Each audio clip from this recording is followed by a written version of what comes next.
کل بروز جمعرات بعد از نماز عصر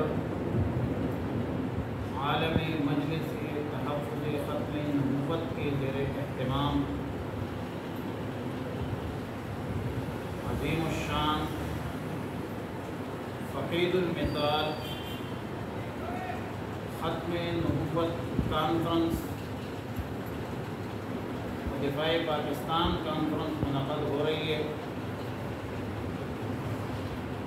جمعیت علماء اسلام ضلع اٹک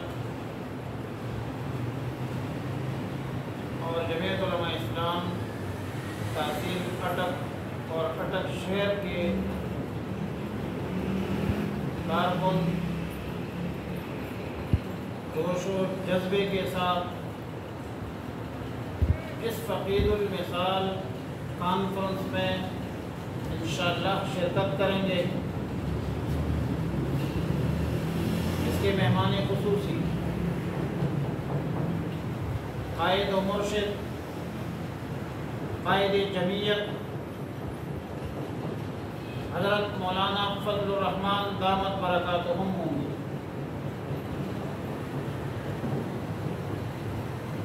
عقیدہ ختم نبوت ہر مسلمان کی ایمان کا مسئلہ ہے،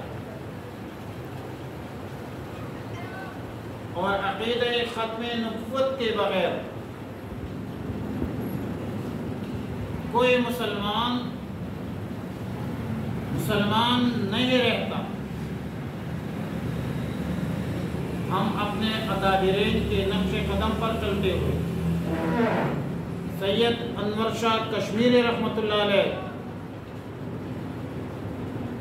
مولانا یوسف بن نوری رحمۃ اللہ علیہ، مفکر اسلام قائد جمعیت حضرت مولانا مفتی محمود رحمہم اللہ کے نقش قدم پر چلتے ہوئے عالم مجلس تحفظ کے کندھے سے کندھا ملا کر ختم نبوت کی تحفظ کریں گے۔ پارلیمنٹ کے اندر بھی کریں گے، چوک و چوراہوں پر بھی کریں گے، ممبر و محراب پر بھی کریں گے، اور ہر لحاظ سے ہم کسی قسم کی قربانی سے دریغ نہیں کریں گے۔ اپنی نبوت اور ناموس رسالت پر ہمارا وقت، مال اور جان ہر وقت قربان، ہر آنکھ قربان، اور اگر ختم نبوت کا عقیدہ نہیں ہے تو پھر ہم کچھ بھی نہیں ہے۔ وصلی اللہ علی النبی الامی الکریم وعلی آلہ وصحبہ اجمعین۔